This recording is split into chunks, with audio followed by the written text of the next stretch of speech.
Bismillahirrahmanirrahim, legal eagles, learners, and luminaries.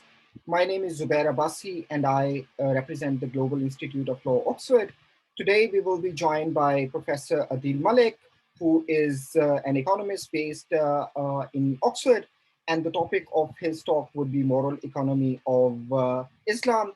And our moderator for this session would be Samid, who is senior year law student at LUMS. Over to you, sir. Professor Malik. Thank you very much for this kind invitation, Samid and Zubair. This is just going to be a very quick conversation on the moral economy of Islam that has really emerged out of my own effort to summarize this subject for a forthcoming book on Islamic finance. It's a very introductory volume on Islamic finance, and obviously, when you think about Islamic economics or finance, you have to grapple with the question of moral economy. What is the moral economy of Islam? Now, it's a vast topic, and we cannot really begin to fathom the many different dimensions of it, let alone understand. I'm myself a student in the field. But my effort to think about the moral economy of Islam effectively centered around a few themes, which I'm going to present today via a set of slides. So let me do the slide share and start from there. Okay, so I just want to make sure that this is visible. Is it okay, Samit? Yes, please continue. Okay. All right, so I think one way of thinking about moral economy is of Islam is really the economics of solidarity, of human solidarity, and the kind of perspectives that I'm trying to present in this new introductory volume on Islamic finance is about two key aspects of moral economy. And of course, this might be a starting point from the Sufi perspective, but actually it could be shared by the mainstream tradition within Islam as well. And that's about the importance of circulation of wealth, prosperity is a sort of leitmotif of Islamic moral economy. And one often looks at this image, the Sufis, of this dance, which we describe as the dance of whirling dervishes, who are in emotion. It's a tourist site. It's a site for many of the religious groups who band around Sufi Islam. But I believe it has a far more powerful connotation than that one image. And that motivation is a sort of huge interconnectedness of a state of interbeing that connects human beings. And economic exchange lies at the very heart of that state of interbeing, at the state of interconnectedness of circulation. And in my book, I'm talking about two central components of this circulatory exchange that are absolutely crucial for Islamic moral economy. One is visible, right? It's the exchange of trade, right? You sell goods, you buy goods, you exchange things. It's a very tangible form of exchange. And the other one is a rather invisible exchange. It's obviously visible in many contexts because we are giving away charity to people, who are well-deserving, but we are not expecting anything in return. So unlike the sort of visible form of trade, charity is an invisible form of trade, but it's trade with God. It's a trade with a higher celestial being, right? And you don't expect your return, or you don't expect something, an instantaneous exchange, but the belief is such that the goodness that you spread around comes back in one form or other. And both of these forms of exchange, the sort of very visible exchange through trade or very invisible through charity, are crucial to thinking about Islamic moral economy. I've always been fascinated by this sort of Damascene tradition, which is also prevalent in large parts of the Muslim world, where traders have long held the practice that even in lean periods when they have nothing to profit from, when there are very few buyers, they're willing to forego their profit, right, in those lean periods. And the idea behind this tradition is that a lot of these traders, these merchants, recognize and appreciate this exchange as a very divine form of exchange. It's a divine act of circulation. And it's, even if you're not earning profits, you should not interrupt it. Now, of course, as modern day economists, we appreciate the value of it. And we've appreciated the value of it in times of pandemic when exchange is limited, then the very simple fact of exchange of money, exchange of goods assumed huge importance, even if there were not a lot of profits. So that idea that the traders are willing to trade, are willing to sell goods and services even without profit, thinking that they are part of this divine act of circulation, in my view, encapsulates this moral economy, because they see their role and their place in that larger trade is within that divine act of circulation. Now, in order to think about this perspective, we need to go back to the early history of Islam. And it's my own story about how, while writing this chapter, I engaged with that history.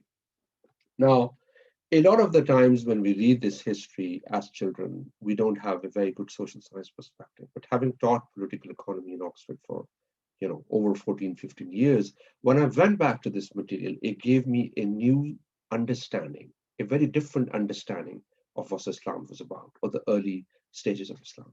So I'm going to start from the very beginning, which is how the sanctity of Makkah and trade existed even prior to the arrival of Islam. And there were certain pre-Islamic institutions which are hugely important to understand if you want to understand the arrival of Islam and the moral and political economy that took place around. Now, remember, prior to the arrival of Islam, Mecca was at the very center of regional trade, right? It was an important circuit of trade. And within that, the place of Mecca was, elevated. Its sanctity was elevated.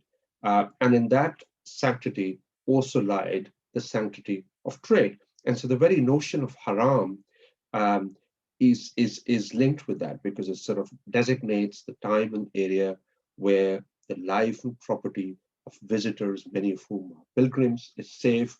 You come safely to Mecca to pray, to be part of the religious congregation, and your life and property is safe. So that notion of haram actually existed prior to the advent of Islam.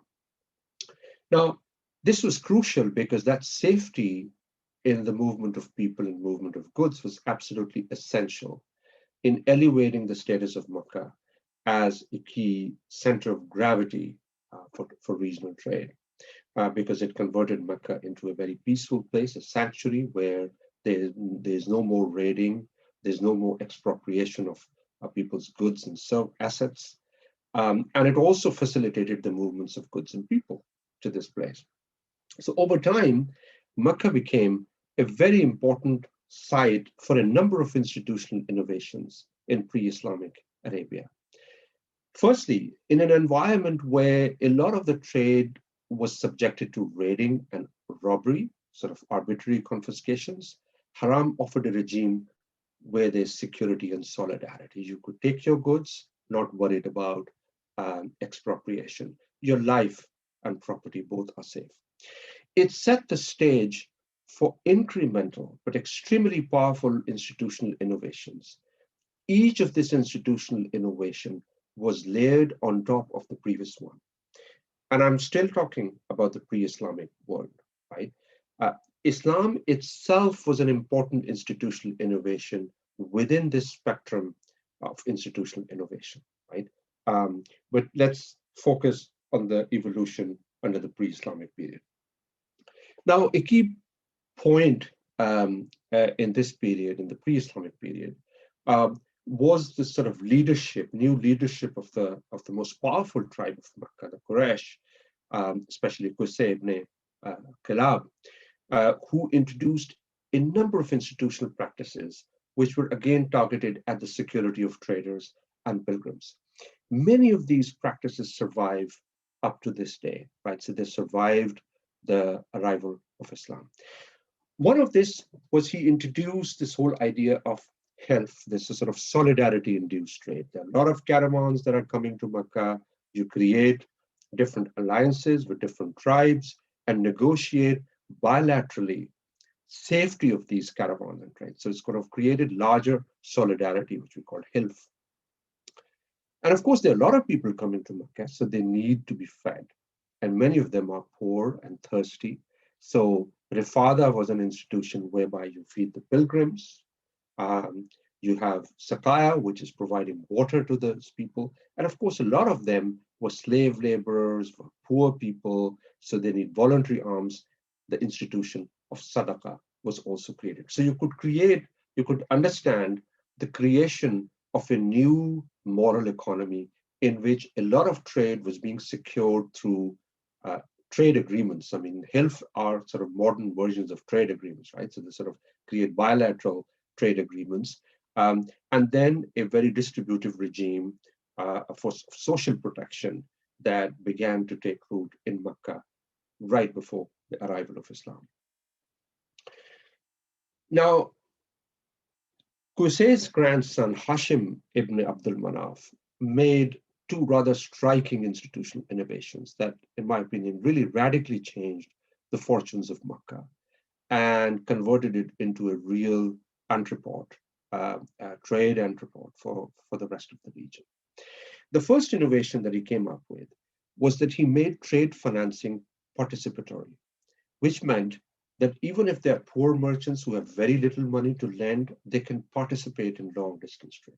It was no longer necessary that you have to be a very large financier in order to participate in a long distance trading voyage. You have small sums of money, you contribute small sums. Medium sums of money, you can contribute. So he made trade financing participatory. So brought a lot of money and capital into that financing of trade. The second key institutional innovation that Hashim ibn Abdul Manaf introduced was that he moved from health to what we called ilaf. Now, ilaf is also a particular term that the Quran uses. It's a sort of negotiated security of trade. And that really led to an expansion of the scale of trade. So what he did was to, a lot of the trade, as you could see from these trade routes with dark black lines, this was trade to Syria. So he traveled up to Syria and said, look, a lot of our traders are raided along the way. Why don't we offer you a good deal?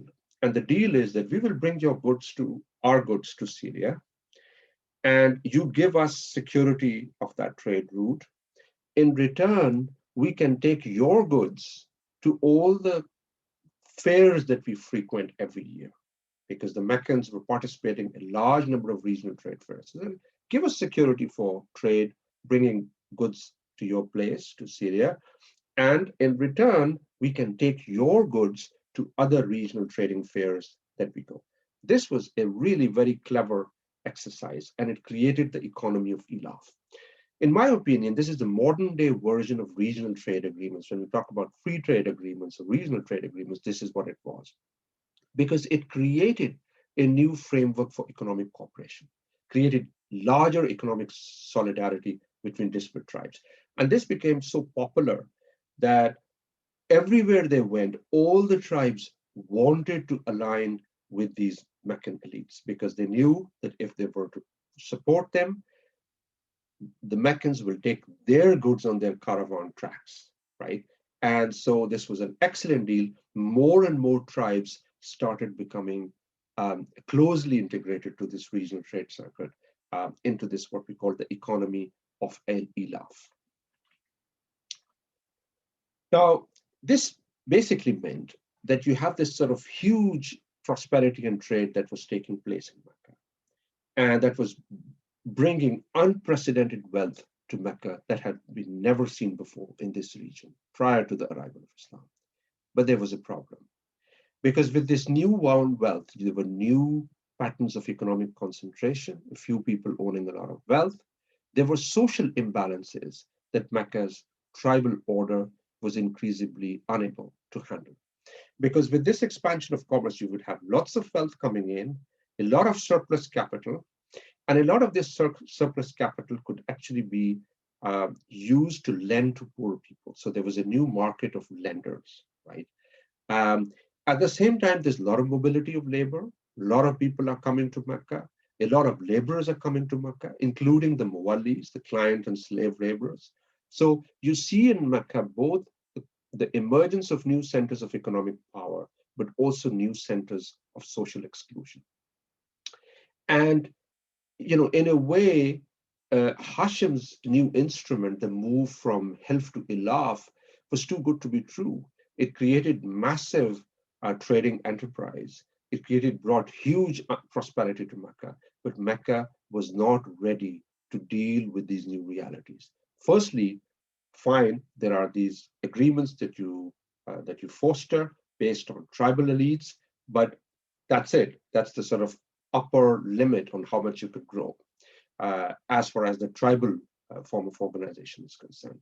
And the new economic and social imbalances that were brought to Mecca, Meccan social institutions were unable to handle them because you see the class of money lenders who were lending money, a lot of people, including brothers lending to each other, a family system breaking down, a lot of slave laborers in need of support, Meccan institutions, the Rifaya, the Sadaqah, and so on and so forth. These institutions were again very tribal based. They were not open access institutions, so their limits were laid bare.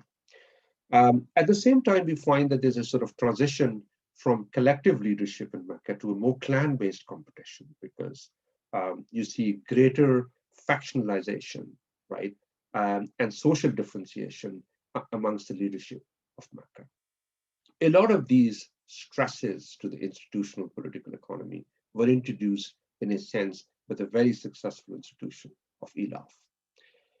Now, in my humble opinion, this sort of transition from polytheism, many deities that people were, worshiping in Mecca, to a state where you have a monotheistic religion, right? Islam, the arrival of Islam, is really and genuinely, effectively, if you take away the religious jargon, is really a move towards an institutional order that takes you from tribal organization to a higher form of human cooperation.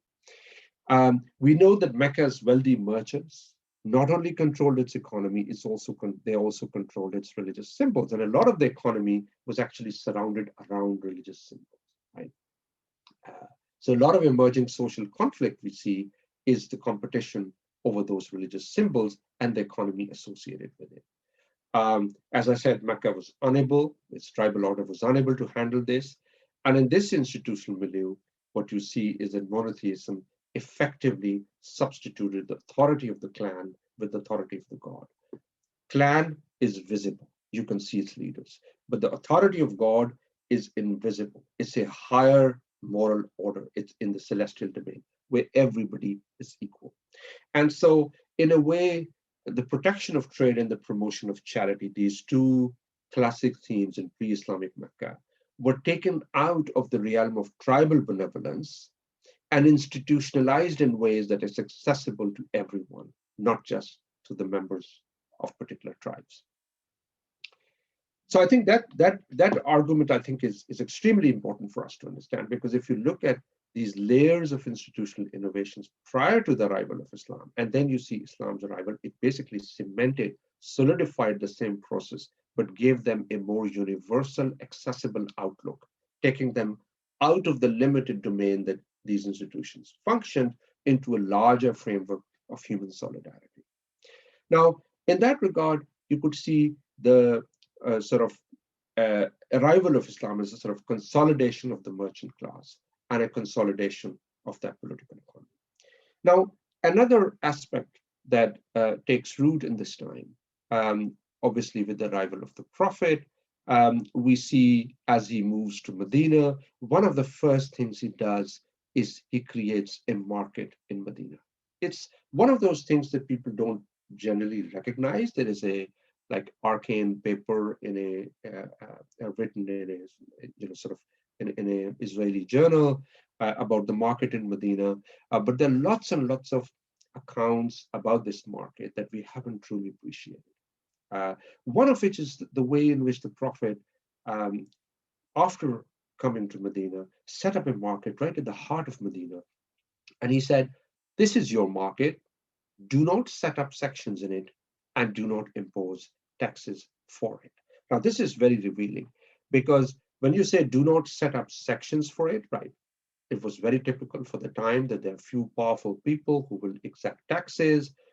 You can only trade there with the support of those families. I mean, in modern day equivalent of it is monopolies, right? So when you set up a monopoly, you're pretty much giving an entire section of a market to a few families or to one family, right? And do not impose taxes for it. Do not take exact taxes that are not due. Now, this is quite significant and I think very revealing because when I study the political economy of the Middle East, business-state relationship is absolutely at the front and center of it. If you see the way in which markets are organized in the Middle East, they effectively represent what is written in this code, right? There are sections in it, there are unnecessary taxes and regulations. The market is divided to serve political purposes. Not everyone has ability to enter it. And the two fundamental principles of market economics that there's autonomy and participation. All of these market actors are autonomous, they're independent, and that they have freedom to participate in market life, are often flouted in present day Muslim societies. But this is revealing because at that time in Medina, one of the markets that was really active was a market that was very powerful under the influence of very powerful tribes. So right in the heart of Medina, for him to create a new market, which will be a market that ensures the autonomy of different market actors and promotes participation of all actors, was a truly important revolutionary act. Now, of course, soon after the Prophet's departure, early in the Umayyad period, we see exactly the same things happening, sections being set up in them, taxes being imposed, and the traders were a very active class that actively resisted it. It was not until the arrival of not Umar ibn Talib, but Umar, the later one under the Umayyad, that he removed all these sections in the market and freed up the market again, and the traders are very happy. So there's a sort of history that goes to that. A lot of this really points towards the sanctity of the market exchange in Islam, right? And in much of the Muslim world, you will see that market exchange produces both material as well as moral goods, right? So you go to the souk in Morocco, in Marrakesh, you go to the bazaar in Iran, you go to Isfahan, you go to Multan in Pakistan, you go to other places where you see these sort of dense market exchanges being formed. You will also see the market and the mosque are intertwined with each other. A lot of these communities that exchange material goods are also the producers or exchangers of moral goods. That's why when the Prophet talked about the market, he said, al-suq al-sadaqa, which is that market exchange is a sort of charitable endowment because it creates that good for society that is very useful. Now, of course, one could go back to all these debates about capitalism and what is the role of the market economy, but we are not really talking about the market as it functions today, but the market as an institution that promotes autonomy and participation of different actors is what we are talking about. Now, all of that meant that with the sort of final success of Islam in Mecca, after Fatah Mecca, after the conquest of Mecca, you see that the power of the merchant class was really consolidated across Arabia, And a very significant development at that time was that despite taking over Mecca, freeing Mecca, the early leadership of Islam, Prophet Muhammad, for example, did not confiscate assets and properties or wealth of different Meccan merchants. In fact, they were incorporated into the Islamic enterprise. And long distance trade again became hugely important. So you see the sort of conquest of Makkah, the final success of Islam was actually the birth and institutionalization of a new institutional and trading order. It is therefore not surprising that the way Islam spread to neighboring regions over the centuries, right? I'm talking about over the centuries, long distance trade has been one of the most important agents of Islamization. Numerous examples exist of this, and I'm sure there are many people attending this conversation or talk who are far more well informed than me on these questions. And for example, in Central, South, and East Asia, you see the Hadrami merchants playing a very crucial role in spreading Islam to East Asia. Um, Merchants traveling around the Silk Lake. The Indian Ocean, because of its dense trading linkages, is often described as the Muslim Lake, connecting East Africa with South Asia, Middle East, East Asia. You talk about Africa, the sort of trans-Saharan trade routes, right? A lot of the merchants bringing these tribes of Lake Chad, Kano, Ethiopia into direct contact with Islam, and it's largely the work of traders. So you could see how important trade has been to this political imagination. Now, of course, the long distance trade was hugely supported by the Hajis, the Hajj, which was a huge migratory and circulatory movement of people, goods, ideas. Sufi saints played a hugely important role. A lot of the studies on the Hajj tell us about the larger social and economic connectivity that the Hajj promoted between distant lands. Similarly, a lot of the literature on Sufi saints tells us about how they were inserted in long distance trade routes. Just two examples here, the Sanusis, for example, of North Africa, they strategically located themselves on the central trade and Hajj routes, and often on borders that separated different tribes. And in fact, if I look at the Sanusis, they appear to be more as a larger trading organization. There's a sort of East India Company equivalent, although not extractive and exploitative as East India Company, but they're the sort of historical equivalents of the East India Company in terms of the large trading organization that they represented, but obviously qualitatively, materially, substantively different from what the colonizers were doing, right? A lot of these sort of Sufi enterprises were inserted into agriculture, trade, commercial exchanges, what have you. And they presented and shaped a new moral and political order. They also posed huge challenge to the colonizers, France and Britain in particular. And then you have closer to home, in South Asia, the Mir Sayyid Ali Amdani is another figure that really fascinates me for the way in which he combined the moral and material domains. Here is a Sufi saint who's traveling across vast swaths of Iran, Central Asia, the Middle East, and he's bringing with him craftsmen, artisans, and is creating a dual domain of influence, the Kargah and the Khanqah. The Kargah is where the workshops, craft workshops are created, and the Sufi hospices of the Khanqahs, and the two are so enmeshed with each other that you cannot read the moral apart from the material. And that to me is a very fascinating representation. So how do we think about this in the larger perspective of moral economy of Islam?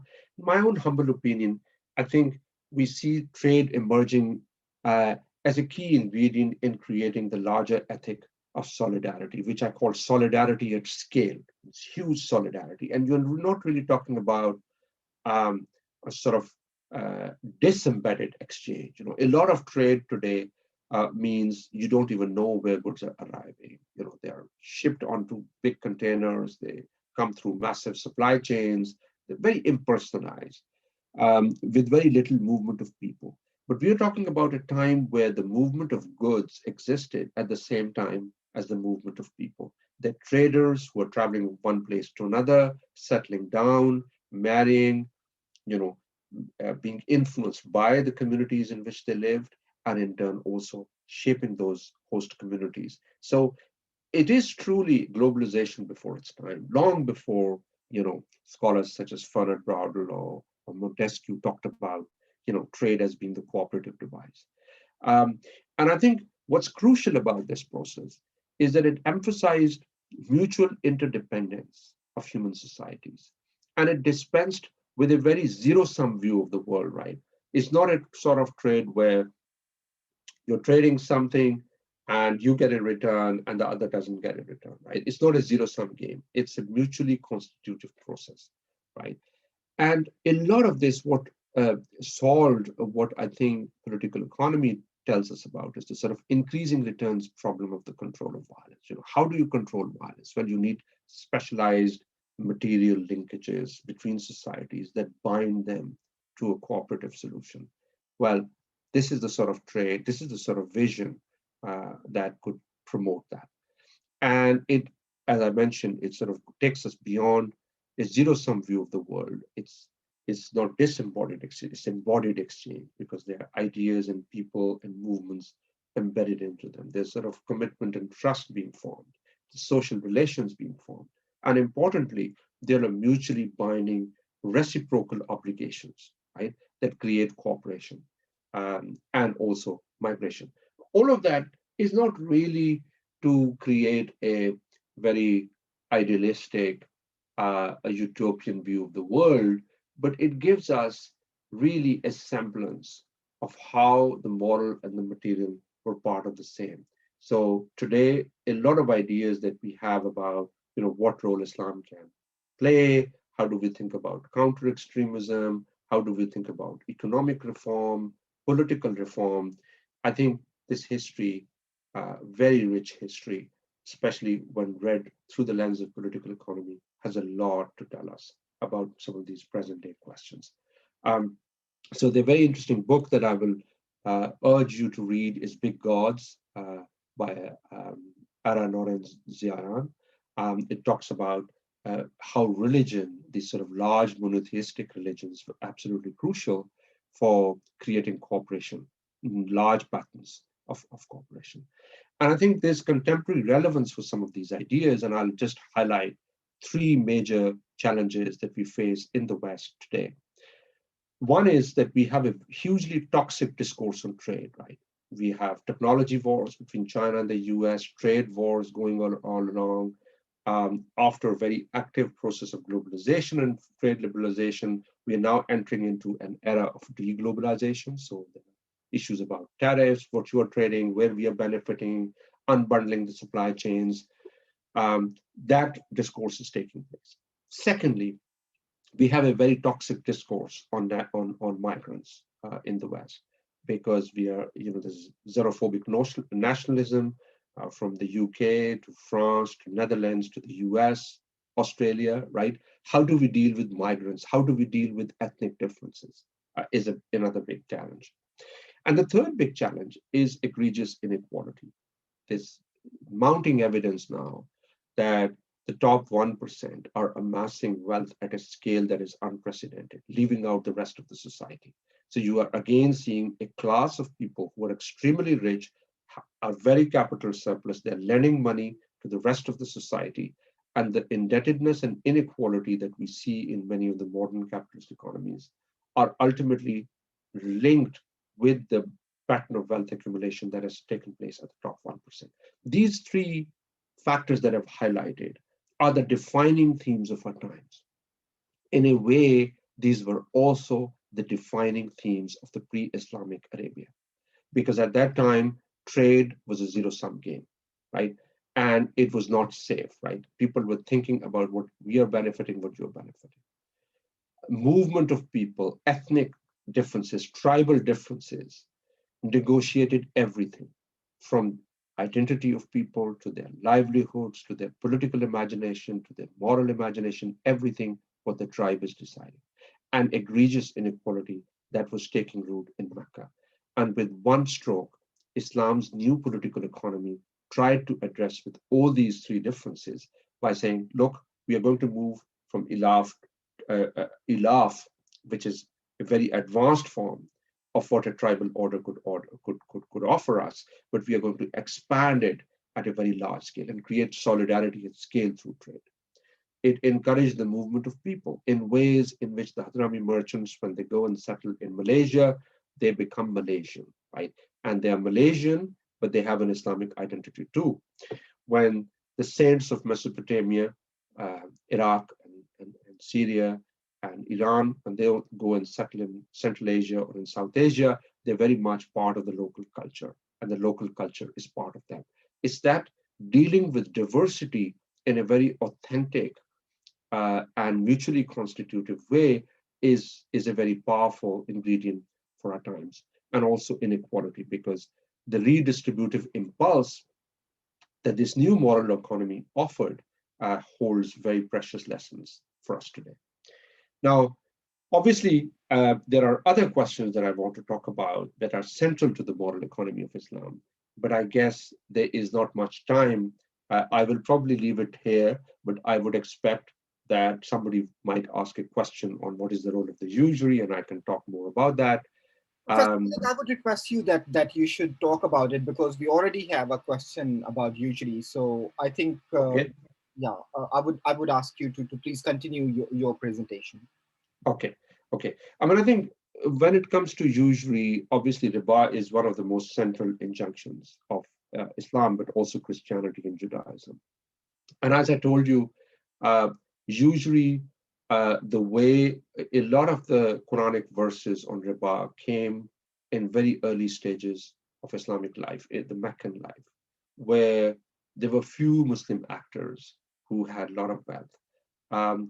Instead, what you see was a society in which a powerful class of money lenders, strengthened by the new trade, new riches brought by regional trade, were able to lend to other people. And in this case, we're creating bonds of solidarity amongst human people. As I said, there were many examples of how, brothers have difficulty dealing with each other because of usury. So it was creating those ties, breaking those ties of brotherhood. A lot has been written about usury, and I'm not a very sort of authentic Islamic scholar, quote unquote, to talk about it. But as a political economist, I think one dimension that requires a lot more attention when it comes to usury is the notion of power, because usury is ultimately a relationship of power. Is the power, inordinate power and influence that a moneylender has on the rest of the society, right? Is the exploitative social and economic structure that surrounds usury, right? And the dispossession and disempowerment that comes with it. And that's why all through history, people have dealt with debt in the same way as they've dealt with slavery. Um, there's a lot of work around it. But ultimately, I think it's about the sort of as we move to more sophisticated forms of usury. I mean, previously you could see, you have a money lender who is operating in a socially proximate setting. You can see him, you can feel him, you can see his crutches, the crutches that he imposes on you because he's lending to you. He's in a socially proximate setting. But modern forms of usury are ones that we need to think about carefully in larger philosophical terms. And once we do that, we need to think about the unequal relations between creditors and borrowers, which are rife everywhere in the world, right? And they can bind debtors in structures of dependence and exclusion where there's no way to evade that debt trap, right? And that means it robs you of both economic and political agency. Now, I was having a conversation with Zubair a couple of weeks back, and I told him, I said, I often think about why it is the case that all of these three great monotheistic religions, Islam, Judaism, and Christianity, have very similar pronouncements on riba, more or less, especially when it says, when these scriptures say, well, if you deal with riba or usury, it's like fighting God, right? So it's like taking up arms against God, right? So, and that's a very, very strong injunction, fighting God, right? Um, and one wonders why there's such a stringent um, description or such a stringent depiction of this whole problem of usury. And one reason that I advance in my book is that it's because God has created everyone free, right? we have our agency, we have our freedom, but then there are economic and political structures that bind us in unequal relations, that rob us of our agency, of our freedom. And we are created free by God, but the structures of dependence enslaves us, right? And that enslaving, in a sense, is a direct threat to God, because God created us free, but the economic and political structure enslaves us. And so, seen in that light, I mean, the idea of usury is a lot more powerful, has a lot more substantive meaning than philosophers, historians, theologians have given them. We need a more dynamic understanding of usury, an active understanding of what usury is. For example, I'll give you two instances. I mean, you think about sanctions, for example. What are sanctions? Sanctions are effectively collective punishment of societies, right? We have a lot of evidence that they don't change any outcomes on the ground. The ruling elites, in fact, become more powerful. But the ordinary people suffer as a result of sanctions. And again, it's not a money lender who is on your throat. It's distant. It's not in the same socially proximate setting, but the effects are very similar. In the same way, if you look at this excellent book by Jerome Roos, who talks about default, why do countries do not default? You know, why are countries not declaring default? And they're very keen to oblige the debtors. I mean, there was a time when the lenders had to send ships and soldiers to recover their money. It's part of the gunboat diplomacy. Today, they don't have to do that. Most of the debtors who know that they're unable to service their debts, still they don't declare default. And one reason is the inordinate power of global capital, where once the taps of global finance close on you, it becomes very, very difficult. The consequences are huge. So there are lots of such examples of hugely asymmetric pattern of economic and political power, in which a few groups or a few countries can dictate the terms of exchange. They can dictate who gets capital or not. They can dictate who survives or not, right? These are important questions, I think, for moral and political economy purposes, because they are ultimately connected with the classic debates on usury that all these great religions talked about. And also because usury, fundamentally in a philosophical way, is about this inordinate power of a few over many. And that, I think, is a dimension that needs to be properly explored and studied in future. Now, there's a lot of debate today that's taking place. Mariana Mazzucato today talks about value extraction versus value creation. A lot of modern economy, especially finance, is doing more of the former rather than the later. Nicholas Jackson talks about the rise of casino capitalism, where you are using clever instrument to create wealth, whereas it's not backed up by genuine asset creation. Raghuram Rajan talks about the third pillar, not just the market and the state, but also the community. Paul Collier, in his book, The Future of Capitalism, talks about the importance of reciprocal obligations and how capitalism has dispensed away with those reciprocal obligations. Colin Mayer, in his great book on firms and corporations, talks about the importance of public purpose. And the Business Roundtable, this a group of American and international CEOs talking about stakeholder maximization. All of these are pointers that the world is really looking for a new understanding of moral economy. And in that new debate, I think Islam has a very important input to offer. And it's really by inserting some of those debates into these contemporary questions that we can reclaim some of their relevance. So I'll finish on that and look forward to your questions, comments, ideas. Thank you very much, Professor Malik. That was fascinating. I have two questions, and then I'll hand over to Sumait, who will relate to you. the questions from our audience. So my first question is about your first part of your talk, and that was a reformulation, or what we in history call that, it was maybe reframing or a different narrative or different construct of Islam's social and economic history. So that was fascinating. I want to ask you that in your whole narrative about trade, where does the services sector lie? Because now we see services have become very fluid. You could be based in any part of the world and you have certain services, you can sell them on Fiverr or Upwork. So in whole of your historical part and its nexus with contemporary debates, where you pointed out three issues. So where does services, and specifically in post-COVID world, how do we conceptualize that? Yes. So, I mean, I think there are many ways in which we can think about services. Obviously, the service trade um, is becoming now becoming a lot more important, with a lot of these financial services, logistics services, legal services. All of these are important. I think one key service in the trading enterprise was to find the right agents.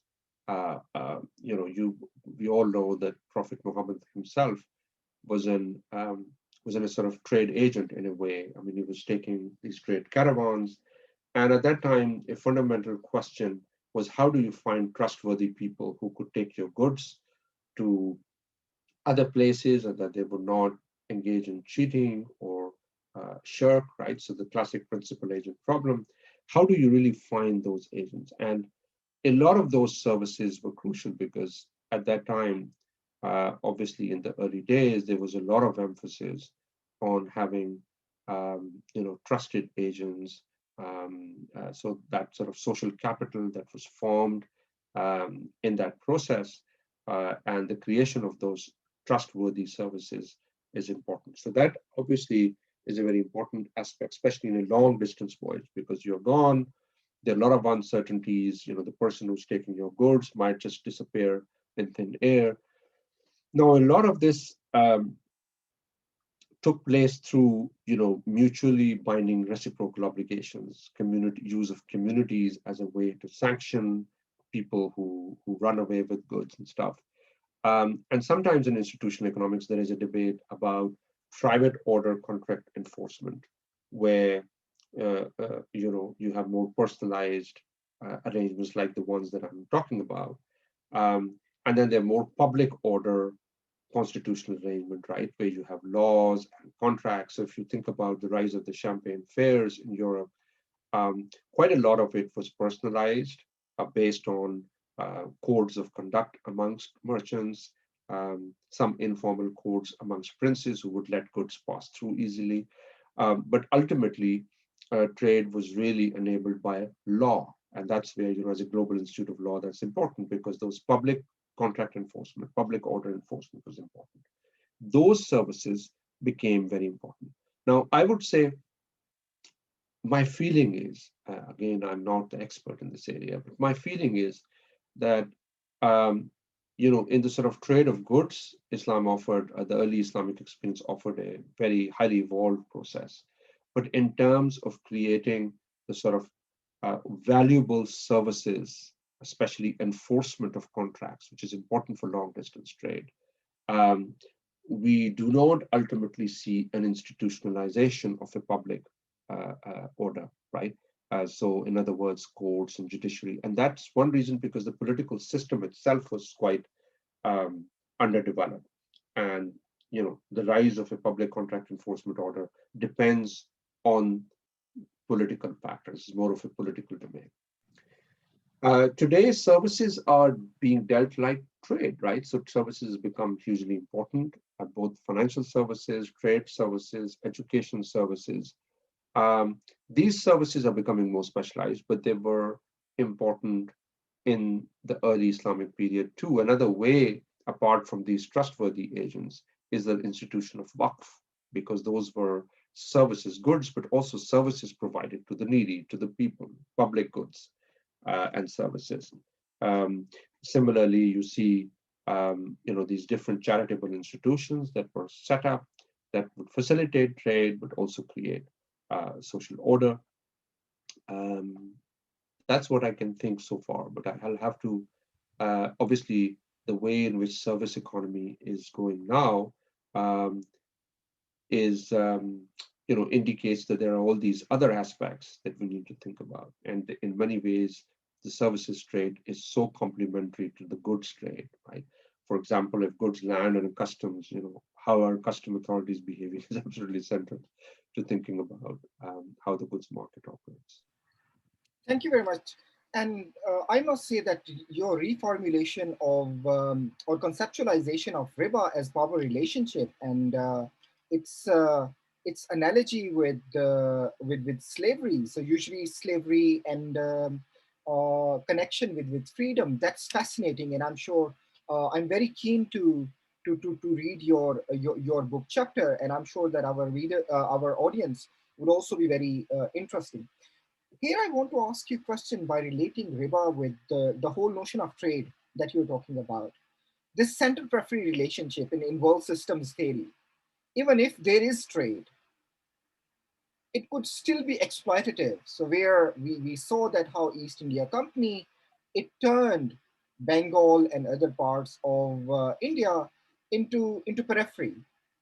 So that was trade, but through trade actually came colonization. So here I just want to really challenge your notion that oh, trade is sacred and market is more of charitable. So don't you think that we just need maybe a bit of caution here while making such general statements or arguments?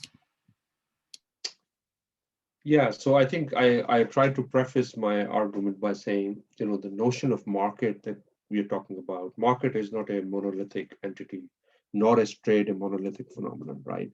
Um, I think I was quite careful in saying that the type of market we're talking about is the market which is, creates autonomy and participation, allows different actors to come together. And that's also true for trade, because a lot of that trade um, was autonomous, was sort of more embodied exchange where people are traveling, they're settling down, they are marrying, there are relations being formed. It was a two-way exchange. And that's why I emphasized in my presentation that this is sort of larger notion of trade is really about economics of solidarity, right? There could be forms of trade that do not necessarily generate that solidarity, but trade has that remarkable potential to create that solidarity, right? That new means of income. You go all through the Middle East and the Silk Road, other places, you look at the Hajj trade routes. In a sense, they created that, right? They created that sort of exchange where communities can benefit. It's not touch and go operation, right? It's not just extraction of mineral resources. It's by creating mutually binding relationships, by movement of people, their insertion in local trade networks, and coming back and forth. In fact, if you look at the whole Sanusi experiment, the founders of that was really inspired by the model of Medina, right? And so when he went to, travel from Hijaz back to the place where he started somewhere in Algeria, I think, he thought very carefully about this experiment in which he actually tried to create these enterprises that were just on the margins of different tribes, right? And so, for example, wherever you see the Sanusis traveling and basing their trading and commercial enterprises, they're often located on the road to Hijaz, number one. Number two, they would typically locate at the border of two tribes, and those were often uh, tribes that were warring with each other, that had factions, there were sort of rivalry amongst these. A lot of the colonial trade was about divide and rule. What you have in this experiment is unite and create. It's not divide and rule, because a lot of this experiment of Sanusis, for example, um, brought these tribes together, bound them together, created new patterns of dispute resolution, allowed them to think about a larger surplus that you could obtain not through extraction, but through cooperation, right? Through a model of trade that is zero sum, that is not a zero sum view of trade. It's a view of trade where there is mutuality of interest. So trade, market, all these notions have been captured by ideologues who are talking about, the notion you talk about, the moment you talk about market, obviously in many parts of the Muslim world, they would say, oh, market, it means, certain sectors that are captured by these oligarchs. The notion you talk about trade, they would talk about, oh, there's some exploitative element in there. But there are multiple competing visions of trade and cooperation. But ultimately what they did was to create a larger surplus, and that's the surplus of solidarity where everybody could participate in, and it creates autonomous dimensions, right? Autonomy of those communities and societies because they had new sources of income, and they were so enmeshed with each other in agricultural trade and enterprises that the costs of fighting were substantially lowered.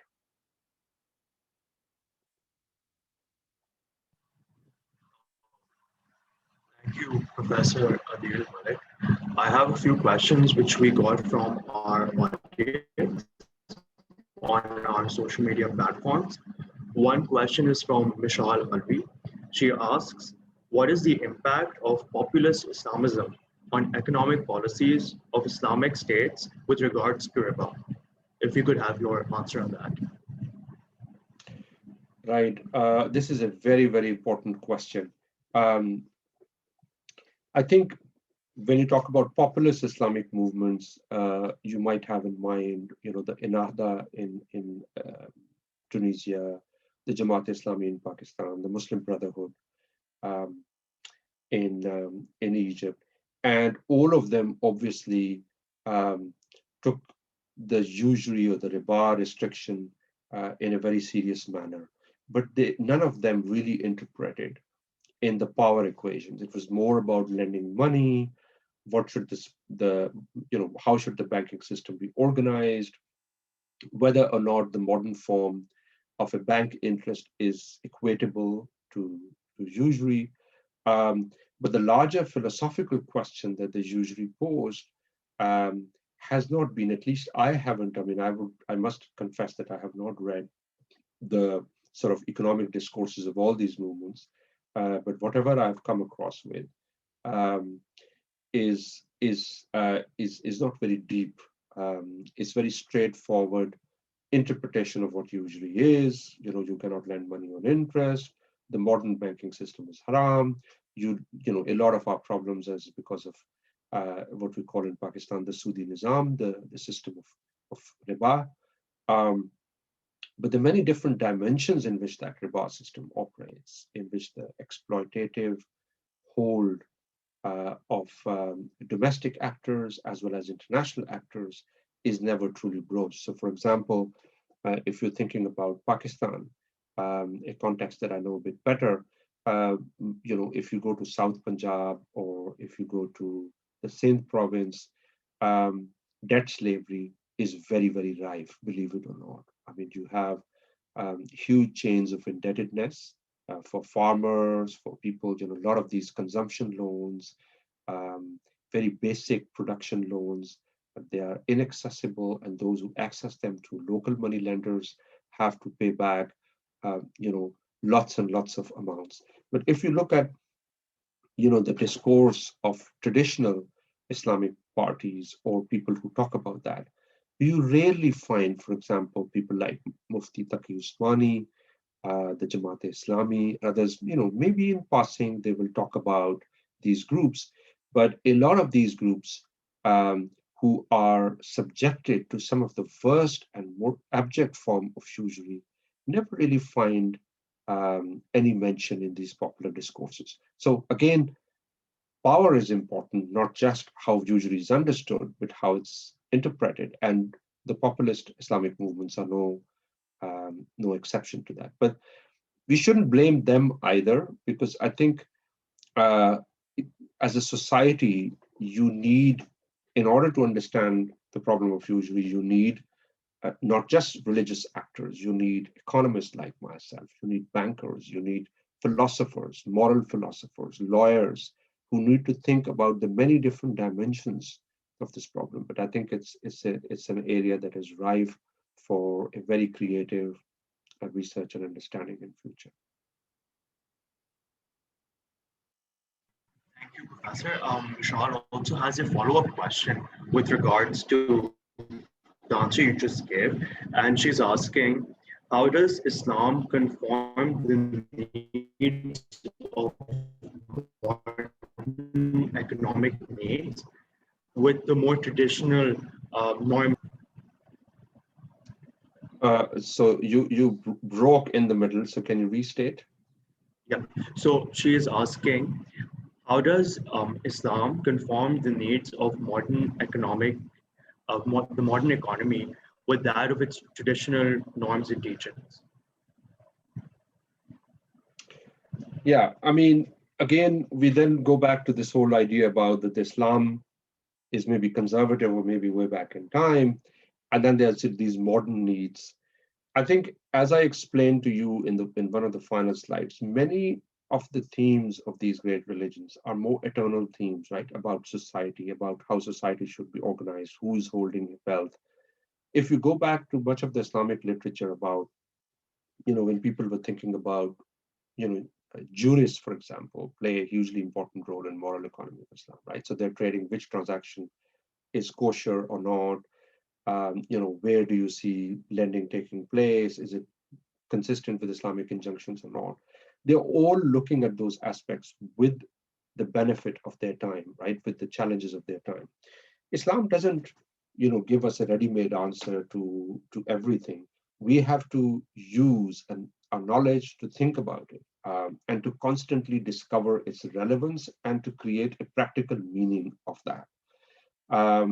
Now, the idea that there is one scripture or one particular template that we can see and apply everywhere, I think to translate those larger moral ethical principles, we require a bit more creativity on our part to understand what they are and how do they connect with the modern challenges. That requires a lot of effort. But I think there are ways in which some of those debates could be useful.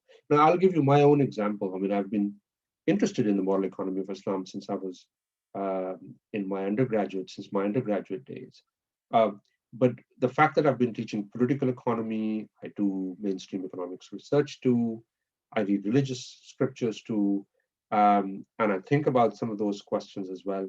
My understanding has evolved. Today, it's not the same as it was, sort of 15 years ago. And maybe 15 years later, I discover new aspects, which I haven't before. So I think what I'm trying to say is that you can reconcile, but it's not about reconciling with what is, it's about rediscovery of the original spirit of Islam, what Muhammad Iqbal also talks about, rediscovery of the original in a dynamic and active way that aligns with the modern challenges that we face.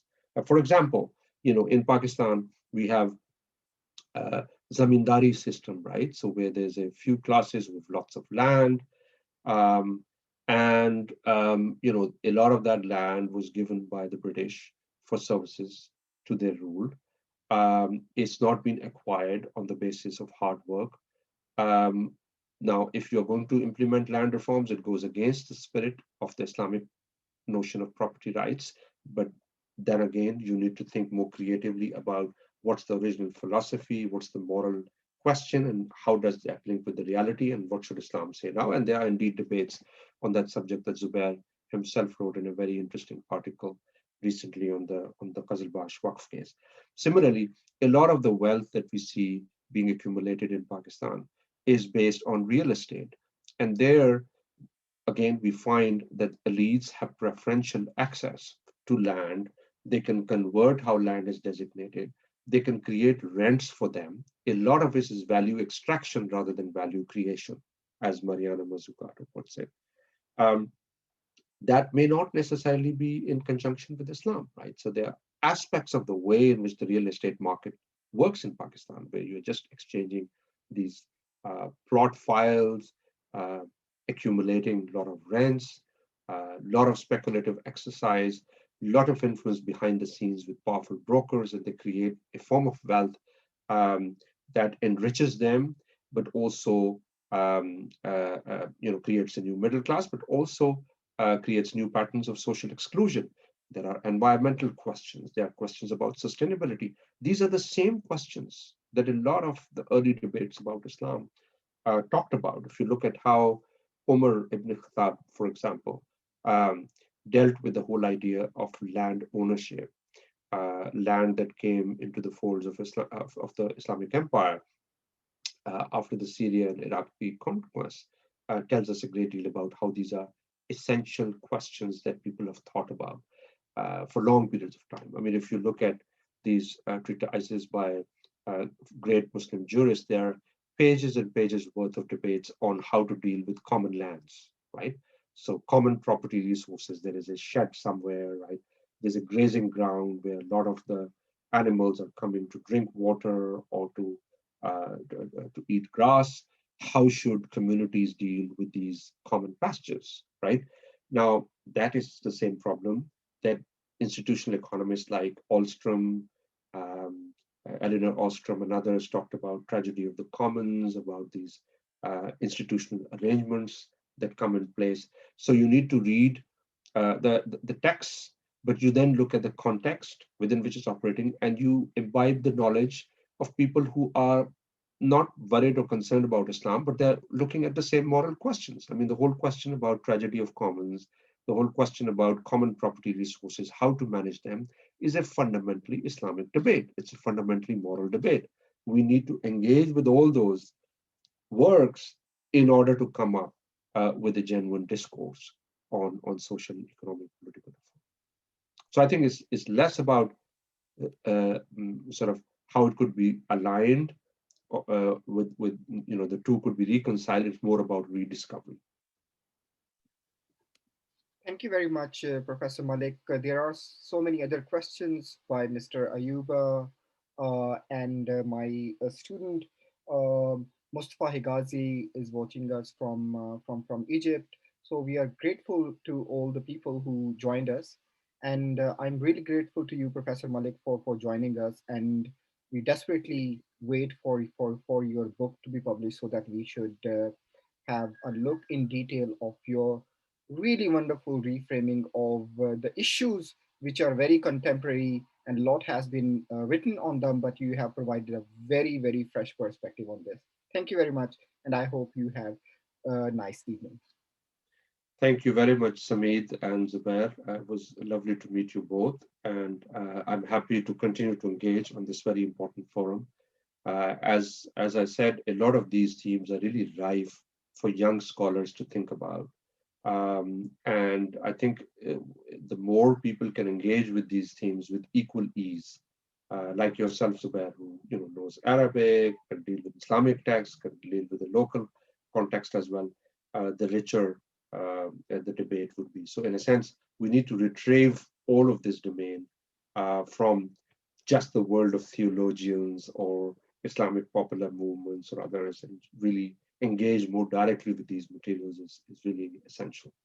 Yeah, and I look forward to welcoming you again for our book talk of Professor Kuru's book. Absolutely, I look forward to that. All right then. Take care. Bye. Take care. Bye-bye.